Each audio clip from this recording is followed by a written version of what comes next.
আসসালামু আলাইকুম ভিউয়ার্স, আমি জিহাদুল ইসলাম মায়া অসম ভিডিওর নতুন একটি ভিডিও টিউটোরিয়ালে আপনাদের সবাইকে স্বাগতম। আজকের ভিডিওটি খুবই গুরুত্বপূর্ণ, কেননা আমি যেই কাজটির সাথে আজকে আপনাদেরকে পরিচয় করিয়ে দেবো সেটি ইতিমধ্যে আপনারা হয়তো বা থাম্বনেইল দেখেই বুঝেছেন, তারপরেও বলে রাখা ভালো। এই বিষয়টি আসলে 80 থেকে 90% লোকের জন্যই খুবই গুরুত্বপূর্ণ হিসেবে কাজ করে থাকে। অনেকেই আবার অ্যাপস ডাউনলোড করেন পিডিএফে কাস্টমাইজেশন করার জন্য বা আদার্স যে ফিউচারগুলো আছে সেইগুলো ইউজ করার জন্য। সেইগুলো আসলে অ্যাপস ডাউনলোড করে অনেকেই ভালোভাবে পরিপূর্ণভাবে ইউজ করতে পারেন না। তো আজকে আমি দেখাবো কিভাবে অনলাইন থেকেই আপনারা কোনো অ্যাপস ডাউনলোড ছাড়াই খুব ভালোভাবে বা সহজে আপনারা পিডিএফের যে কাস্টমাইজেশন বা আদার্স যে ফিউচারগুলো থাকে সেইগুলো ইউজ করার। তো বেশি কথা না বলে আজকে সরাসরি আমরা কাজে চলে যাই। তো আমি এখান থেকে আমার ক্রোমি ব্রাউজারে যাচ্ছি, আপনারা যে কোনো ডিফল্ট ব্রাউজার থেকেও প্রবেশ করতে পারেন। তো এখানে দেখতে পাচ্ছেন আমি একটা ওয়েবসাইটের মধ্যে এসেছি, যে আই লাভ পিডিএফ অপশনটি দেখতে পাচ্ছেন। তো আমি কি করব, এই ওয়েবসাইটটা যদি আপনাদের খুঁজে বের করতে অসুবিধা হয় তাহলে আপনারা জাস্ট সরাসরি গুগলে যাবেন, গুগল থেকে লিখবেন I love PDF. I love PDF লিখে আপনারা জাস্ট এন্টার প্রেস করে দেবেন। প্রথম যে ওয়েবসাইটটা থাকবে সেটাই মূলত আপনাদের প্রবেশ করতে হবে। তো আমি প্রথম যে ওয়েবসাইটটা আছে সেই ওয়েবসাইটটাতে প্রবেশ করলাম। এখান থেকে দুটি অপশন আপনারা দেখতে পারবেন, সেটা হচ্ছে একটি হচ্ছে আপনার, তো এখানে দেখতে পাচ্ছেন log in and sign up, এই দুটি অপশন আপনারা এখান থেকে দেখতে পাবেন। এখান থেকে আপনারা সাইন আপ করে নিতে পারেন। তো আমি এখানে সাইন আপ করা ছাড়াই আপনাদেরকে আমি দেখিয়ে নিচ্ছি। আপনারা যদি চান তাহলে এখান থেকে সাইন আপও করতে পারেন, উইদাউট আপনারা সাইন আপ ছাড়াও কিন্তু কাজ করতে পারবেন। তো এইখানে ফিচারগুলো সম্পর্কে কথা বলছি। এখানে দেখতে পাচ্ছেন মার্জ পিডিএফ। তো প্রথম যে অপশনটা হচ্ছে মার্জ পিডিএফ। তো আপনি এখানে মার্জ পিডিএফ বলতে বুঝতে পারবেন আপনারা 2টা বা 3টা পিডিএফ বা শতাধিক যদি আপনার কোনো পিডিএফ ফাইল থেকে থাকে তাহলে সেটাকে একত্রে করে তারপর আপনারা পিডিএফ ক্রিয়েট করা। তো আমি এটার কাজ আমি দেখাই দিচ্ছি, সেটা হচ্ছে আমি পিডিএফে প্রবেশ করছি। তারপর দেখতে পাচ্ছেন সিলেক্ট পিডিএফ। আপনারা চাইলে এক এক করে এখানে পিডিএফটা অ্যাড করতে পারেন, আবার চাইলে একে আলাদাভাবেও মানে সবগুলো একত্রে করে তারপর আপনারা এখানে সিলেক্ট করে দিতে পারেন। তো এখানে আমি এটা সিলেক্ট করে দিচ্ছি, দেন ওপেনে ক্লিক করে দিচ্ছি। ওপেনে ক্লিক করার পরে সাথে সাথে দেখতে পাচ্ছেন আমার কিন্তু একটা পিডিএফ এখানে অটোমেটিক্যালি চলে এসেছে। তো আমি এইখানে দেখতে পাচ্ছেন আরেকটি অপশন, সেটা হচ্ছে যে প্লাস আইকনের মতো একটা অপশন দেওয়া আছে। তো এইখান থেকে আমি এখানে ক্লিক করে দিচ্ছি। ক্লিক করে দেওয়ার পর সেমভাবে দেখেন যে আরও একটা পিডিএফ আমি এখান থেকে সিলেক্ট করে দেন এখানে আবার নিয়ে আসলাম। দেখতে পাচ্ছেন এখানে কিন্তু 2টা পিডিএফ হয়ে গেছে। তো 2টা পিডিএফ হয়ে যাওয়ার পরে এখানে আপনি কোনটা আগে দিবেন পরে দিবেন সেটাও কিন্তু আপনার এখান থেকে সিলেক্ট করে দিতে পারছেন। তো আমি হোয়াটসঅ্যাপটা যদি এখান থেকে আগে দিয়ে দিচ্ছি এবং গুগলটা যদি পরে দিয়ে দিই, সেক্ষেত্রে এইভাবেই কিন্তু সিরিয়াল অনুযায়ী আপনাকে পিডিএফটা ক্রিয়েট হয়ে যাবে। তো এখানে আমি ডিফল্ট অবস্থায় রেখে দিচ্ছি। এখান থেকে আমি মার্চ পিডিএফে ক্লিক করে দিলাম। মার্চ পিডিএফে ক্লিক করে দিলেই দেখতে পাচ্ছেন যে আমাদের পিডিএফটা কিন্তু অলরেডি ক্রিয়েট হয়ে গেছে। তো পিডিএফটা ক্রিয়েট হয়ে যাওয়ার পরে এখান থেকে ডাউনলোড মার্জ পিডিএফ লেখাটা দেখতে পাচ্ছেন, আপনারা এখানে ক্লিক করে দিবেন। ক্লিক করে দেওয়ার পরে আপনাদের সামনে এরকম একটা উইন্ডো চলে আসবে, অর্থাৎ ডাউনলোড উইন্ডো আসবে। অথবা আপনাদের যদি ইন্টারনেট ডাউনলোড ম্যানেজার ইনস্টল করা না থাকে সেক্ষেত্রে আপনারা ক্রোমি বা যে কোনো ডিফল্ট ব্রাউজার দিয়ে যেটা ব্রাউজ করতে থাকবেন সেটা দিয়ে ডাউনলোড হয়ে যাবে।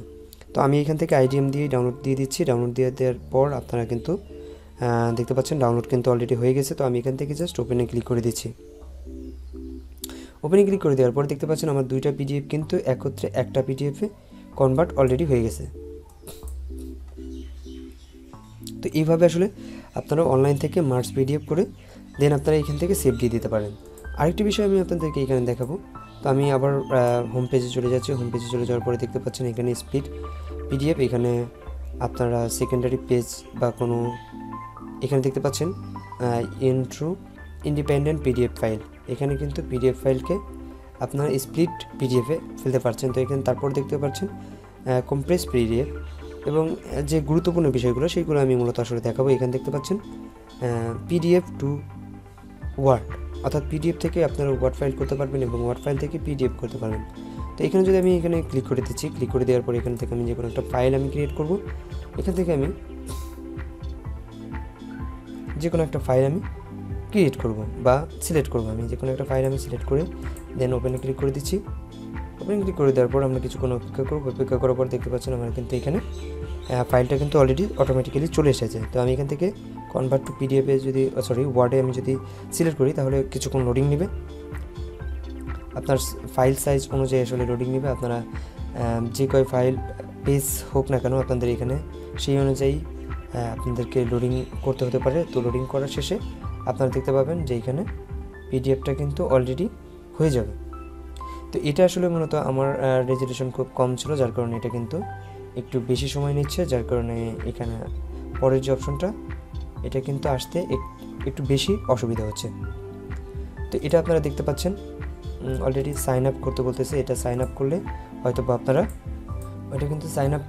কিন্তু এটার ফুল ফিচারটা ইউজ করতে পারবেন। তারপর দেখতে পাচ্ছেন পিডিএফ টু পাওয়ার পয়েন্ট, অর্থাৎ আপনার পিডিএফ ফাইল যদি পাওয়ার পয়েন্টে কনভার্ট করতে চান সেক্ষেত্রে কনভার্ট করতে পারবেন, এবং PDF to Excel, word to PDF. এখন আপনারা দেখবেন ওয়ার্ড টু পিডিএফ আসলে কীভাবে করে। আপনি একটা ওয়ার্ড ফাইল আপনি টাইপ করেছেন, সেটা আপনারা কীভাবে পিডিএফে কনভার্ট করে ফেলতে পারবেন। তো এখান থেকে আমি সিলেক্ট অপশন গেলাম, সিলেক্ট ফাইলে যাওয়ার পরে এখানে দেখতে পাচ্ছেন আমাকে একটা অলরেডি ওয়ার্ড ফাইল লেখা আছে। তো এখান থেকে আমি জাস্ট ওপেন করে দিচ্ছি। ওপেন করে দেওয়ার পরে দেখতে পাচ্ছেন আমার ওয়ার্ড ফাইলটা এখানে অলরেডি সিলেক্টেড অবস্থায় আছে। তো আমি এখান থেকে কনভার্ট টু পিডিএফ যে অপশনটি আছে সেই অপশনটিতে আমি জাস্ট ক্লিক করে দিচ্ছি। ক্লিক করে দেওয়ার পর আমার কিন্তু কিছুক্ষণ লোডিং নিতে হবে বা লোডিং নিবে। তো লোডিং নেওয়ার পরে দেখতে পাচ্ছেন ডাউনলোড পিডিএফ একটা অপশন চলে এসেছে।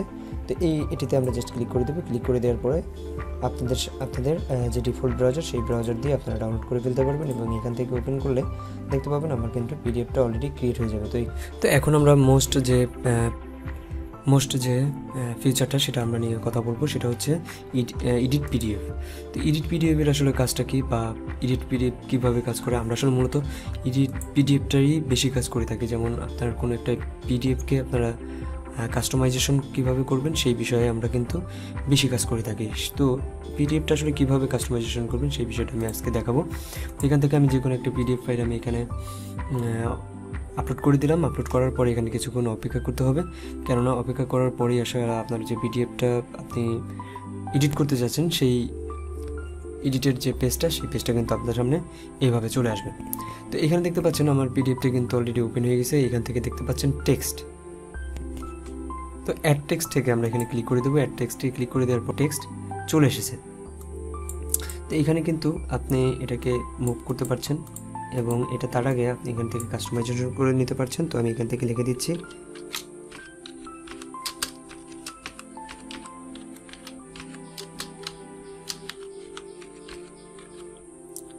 তো এখানে আমি কিন্তু লিখে দিচ্ছি। তো এইভাবে আসলে আপনারা কাস্টমাইজেশন কিন্তু করে ফেলতে পারেন।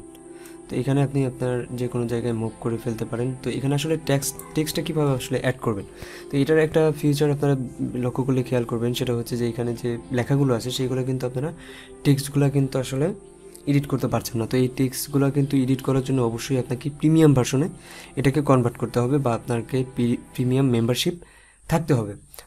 সেটি থাকলে কিন্তু আপনারা এখান থেকে পিডিএফ এডিটটা খুব সহজে করে ফেলতে পারবেন। তো এখান থেকে আমি এডিট পিডিএফে ক্লিক করে দিচ্ছি। ক্লিক করার সাথে সাথে কিন্তু আমার এটা সাকসেসফুল দেখাবে, এবং এখান থেকে আমরা ডাউনলোড করে নিতে পারবো সেম প্রসেসে, এবং আপনারা ওপেন করে দেখে নিতে পারেন। তো এই ছিল মূলত আজকের এই ভিডিও টিউটোরিয়াল। আই লাভ পিডিএফটা আসলে কীভাবে কাজ করে থাকে, বা ওয়েবসাইটটা কীভাবে কাজ করে থাকে, ফুল ফিচারিং সম্পর্কে আপনাদের সাথে আলোচনা করেছি। পিডিএফ নিয়ে যদি আরও কারো কোনো সমস্যা থেকে থাকে বা কোনো প্রশ্ন থেকে থাকে তাহলে অবশ্যই ভিডিও কমেন্ট বক্সে আপনারা জানিয়ে দেবেন। আমি পরবর্তী যে কোনো একটা ভিডিওতে হয়তো বা সেই প্রবলেমগুলো সলভ করে দিতে পারি। সো এই ভিডিওটি যদি আপনাদের ভালো লেগে থাকে তাহলে অবশ্যই আপনার বন্ধুদের সাথে শেয়ার করবেন, এবং আমার চ্যানেলে সাবস্ক্রাইব করে পাশে থাকা বেল বাটন চেপে রাখবেন, কেননা পরবর্তীতে যতই আমি নতুন ভিডিও আপলোড করব সেটা আপনাদের সামনে নোটিফিকেশন চলে যাবে। ধন্যবাদ সবাইকে।